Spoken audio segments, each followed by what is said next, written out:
Test, test.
Good morning, people. Please continue visiting.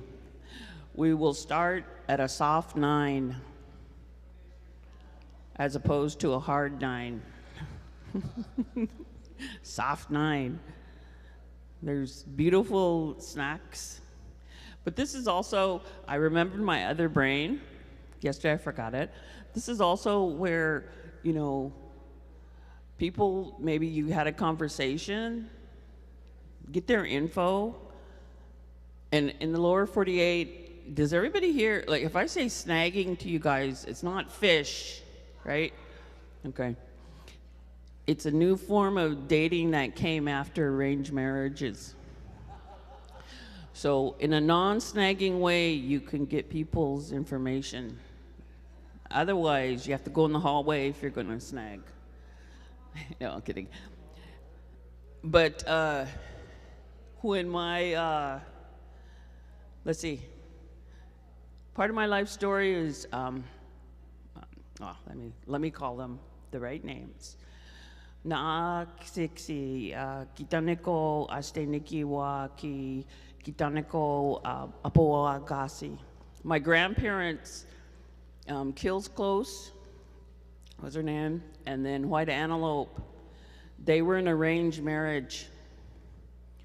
The older brother, when my grandma came home, said, "Oh, welcome back from the boarding school. Here's your husband." So they were married well, my grandmother passed before my grandpa, but he never married again. And so if it wasn't for that arranged marriage, my dad wouldn't have been given life, and I would not have been given life. I'm not saying we got to go back to that, but that's how strong the families were. They did the first evaluation. Now on this, what do? Ooh, I'm gonna follow them in a non-stalking way, because federal laws apply to this. Oh, the purple ladies aren't here yet. You got some masters on the federal stalking laws. But, oh, they're there. Woo-hoo, right? Federal stalking laws apply to this. See? You guys didn't know you got a group of geniuses in your back pocket. So, but the reason they wanted the best for my grandma and the best for my grandpa, and he was what people call, I've heard that term in English a lot, orphan. But some of our people's holiest, sacred, powerful medicine is gifted to what people call an orphan. And last night, I love people that here you started looking somehow, like in the cafe, you go there more than once, they start asking questions. So she goes, "What does that mean on your arm?" I should have said, "This is my Venmo." No, get it. But up here is what we call the sacred children. And those children, you could have considered them all orphans. But they're the reason we have night and day. And they're put in the sky so that for eternity, they are kept safe. That's our teaching about children, that they're so sacred that they can change the night and the day. And they hold up the part of the sky that makes sure that the sun knows when to come up, when they appear, and when to set, when the moon has their time, the nighttime, and when not always, or the moon is, you can call on Qasataq, but not always the sun has its time. So that's who my grandfather was, and he was raised by like 4 or 5 families. So they wanted the best. So the 2 best people, that's what they used to tell me. And but those days, maybe they'll come back, but maybe not. But that's part of my story. That's how I got to Dillingham. I wouldn't have been able to have my flash breakfast there, or good breakfast from the cafe, if my grandparents were not in arranged marriage. See, I can link everything, reindeer sausage, arranged marriage. So enjoy yourself, and we'll have a soft starting. And if there's any other storytellers waiting to break out a story, this is kind of our open mic to start our second day. We've had a chance to look at each other, but also you may have been reminded of a good story, a good telling, or there was something important. This is what I want to pull the intelligence of the room.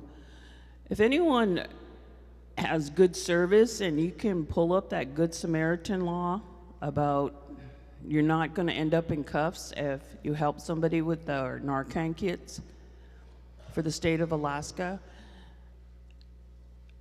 pull it up on your phone, because later on this morning we're going to entertain questions. And I was reading that on my phone this morning, but I lose service as soon as I leave the hotel. I got one of them plans.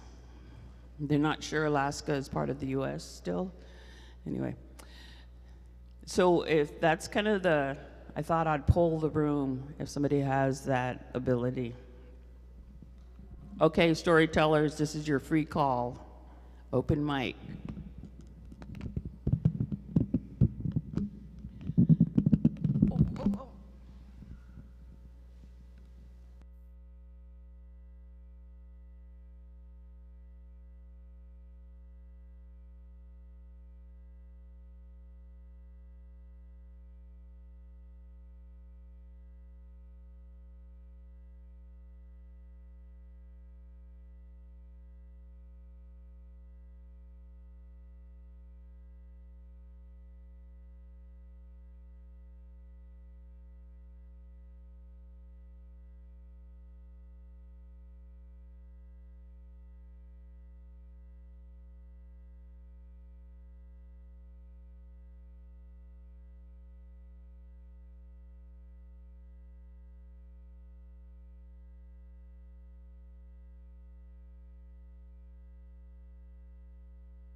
Okay.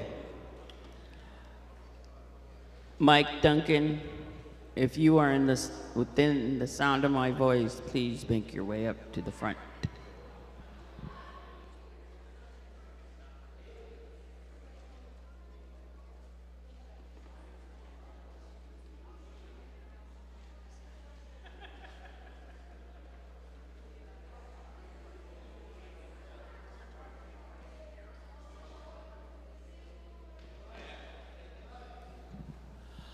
I want to pass on something to you, top secret information about where I come from.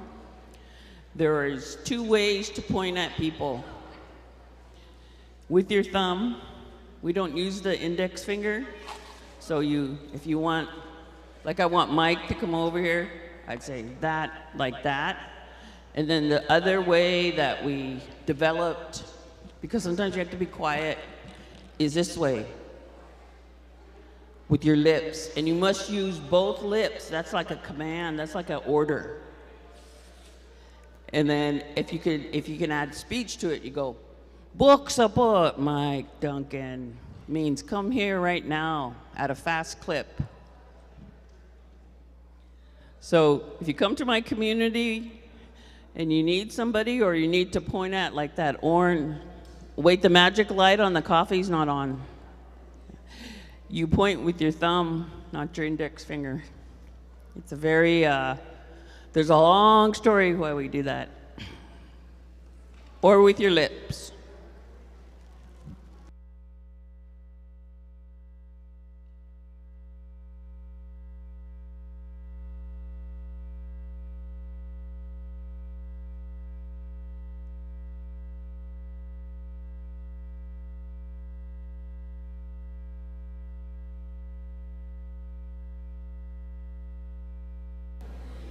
We could do the blessing song.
Yeah, they're gonna come back. Okay, folks. We have some new attendees, so welcome. Welcome to our officer here that's going to attend, right? And then we also have some people that were told by family members, you know, maybe to come today. And so you still have time to text somebody if you know them right in the village. Like the lady at the cafe was thinking later on she's going to come over because that's the first story she heard was about the conference when she came to work. Okay, we're still gathering. Remember, it's a soft 9. Very soft. Yeah. So we're gonna just do it. Okay. He's talking English, so Venezuela's got so we're like.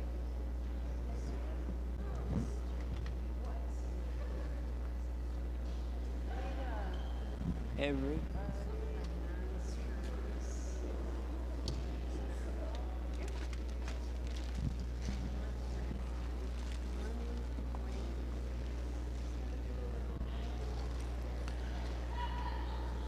So I was telling Jane this morning about the one time when they let me into Indian Gaming Conference in San Diego. And how many people remember Bo Jackson, who was an NFL player? He was also the first African-American man that had the physical ability to not only play in the NFL, but also to play in professional baseball at the same time. So anyway, somehow he got to know some Indians. And with the Little Tomahawk Casino, he's their beef provider. He raises cows, right? So I was telling Jane, we had a booth and we were in public health, so we were at the gaming conference. And gaming and health usually aren't in the same sentence.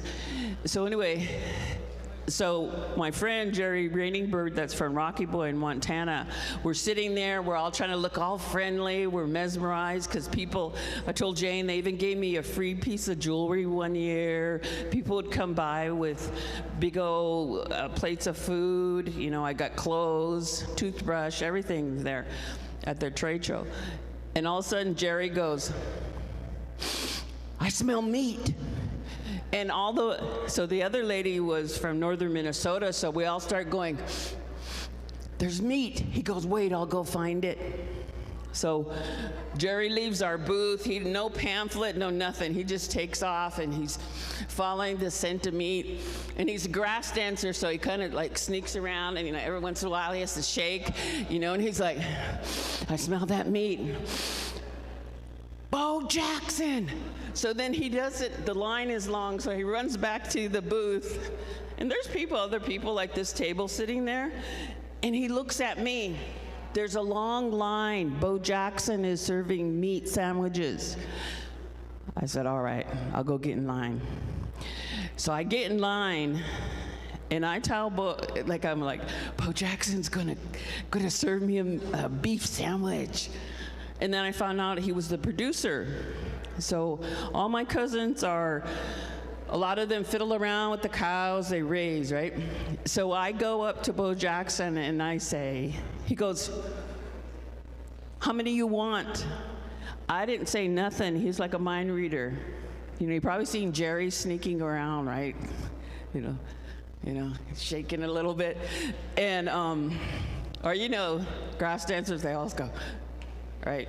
Anyway, so he gave me like 5 meat sandwiches. And we were like, we're coming to this conference every year. But the booths got so expensive, we couldn't have a booth. But anyway, that's my story about how no matter what you do in the first part of your life, we have a saying, one of my elders, when I used to bring food to his house for his family, you know, like you could give cash to people who were practical, but if you bring food, he would always tell me, the greatest gift you can receive is to feed somebody. So although I was dazzled by gaming and Bo Jackson, you know, and like he knew how to use a knife, I was like, I had respect, anyone who could use a knife. But I was reminded of what the elders said every time that somebody feeds me. So I got fed by the cafe people this morning. The young man starting over there, it's his first day at work. I was his first customer, so I was on my best behavior. And I said, good luck. Because to encourage people around food, you want their happy energy going into the food. So anyway, that's my Bo Jackson grass dance story. And grass dance, if you don't know, it's different from tribe to tribe, but for my people, the grass dancer prepares our camp. They dance before we make our camp. And for our ceremonies, when you're coming back from the ceremony, universe, star, sacred place, a grass dancer prepares your way to come back among the people. So Jerry Rainingbird, in and of himself, is a very important people to his people, but my people also respect that he's a grass dancer. And I don't know, the other thing about Jerry, in case you ever meet him, I want to tell you like it's not profiling. Jerry Rainingbird has been wearing a puka shell necklace since the 1970s. I don't know, I never seen it without that puka shell necklace. But I thought any grass dancer that wears a puka shell necklace, you know they got longevity. But that's how you'll know him, you know, because he may come up here. Okay, are the dancers here? Woohoo!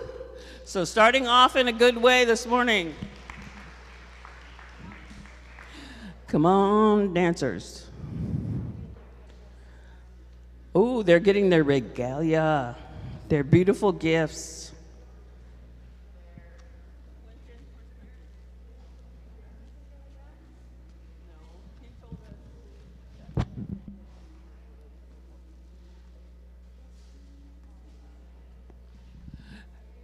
Maybe Quentin will later on talk about some information he shared. Where'd he go? Hey.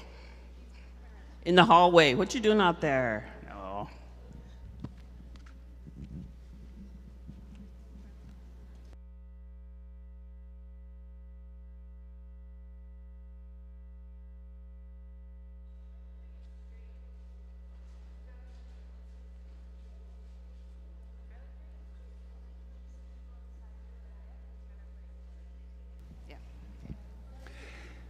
Waka, we are going to Yuraq, which is a blessing song. Back in the day, for those of you who are not familiar, we did this to cleanse our spirit, our soul, and our tools that we go after, angusak, the resources that we depend on, like the seals, belugas, whales, birds, ducks, geese, even berries to pick from the land, which implies the first verse with sea life, pulling in a seal. Then the second one will be magiraluni, or picking greens from the land, and we extend this blessing to all in this room, so we can have started off with a good note.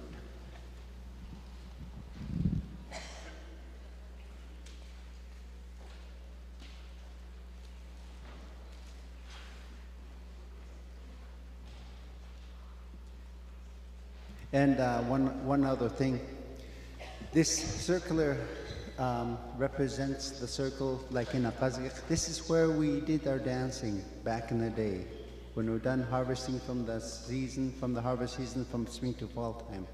And it creates our universe, and being grateful for the things that sustained our livelihood and whatnot. And the people like you sitting around on benches were the ones to witness it.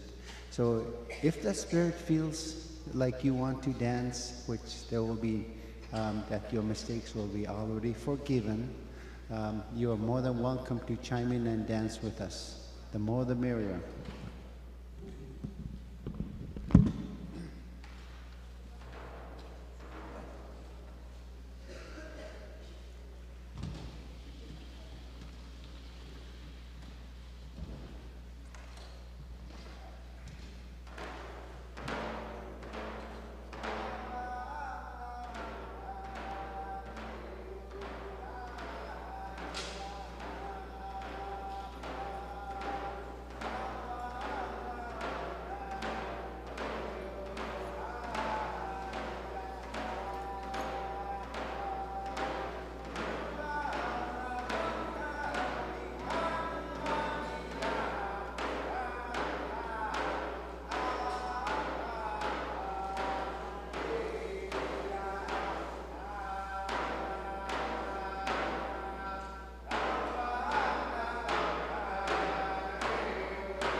Uh-oh.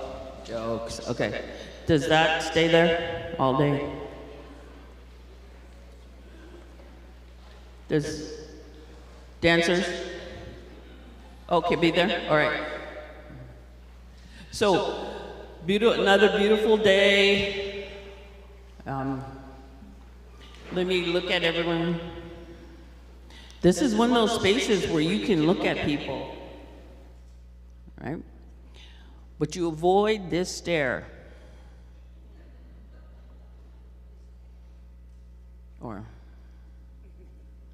So everybody give their happy eyes and look around the room.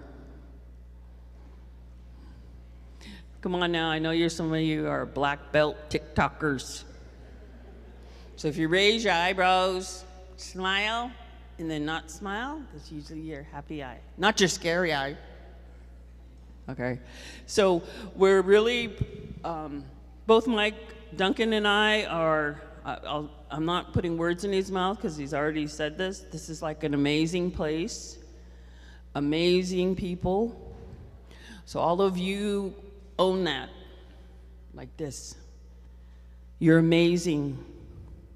Whatever walk you're walking right now, you're amazing. Because we're all on a journey where we recognize that in each other. So I think that this is a great space to the planning committee, to everybody who had a thought, but to your willingness to occupy this space also. Because without the people, nothing happens, good or otherwise. Fantastic things happen when all the people gather. So it's my privilege. Mike can tell you, he'll introduce himself, but it's my privilege to have Mike Duncan, to hear his good words today, and it's going to be a great day. Oh. So in our way, we just probably sitting around you at any point of yesterday, you might have heard me going, oh. And in our way, that's just acknowledgement. It's a way to say thank you or blessing or we appreciate. And so, good morning. I broke it. Look at. I knew I was going to be the first one to break it. Okay. This ain't my first time, I swear.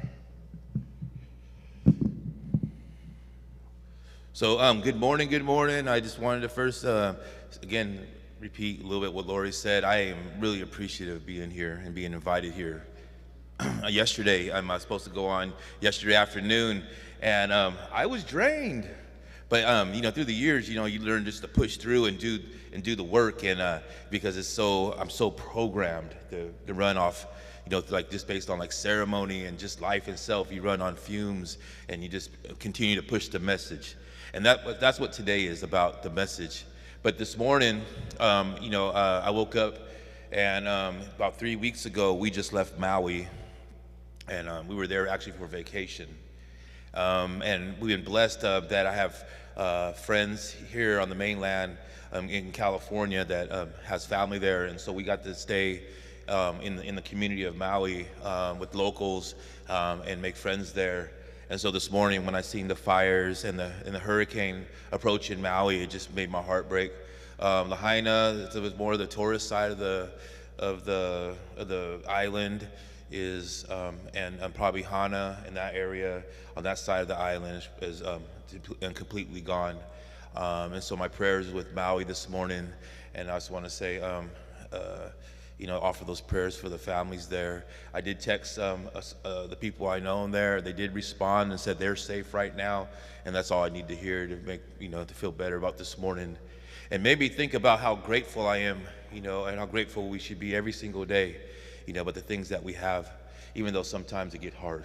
And so I wanted to offer a song, just a quick song to offer prayers to that island and in our way, something that we do. And also for us, when I come into any community, what I was told by my father and what we're teaching is that, that I understand that I'm a visitor here,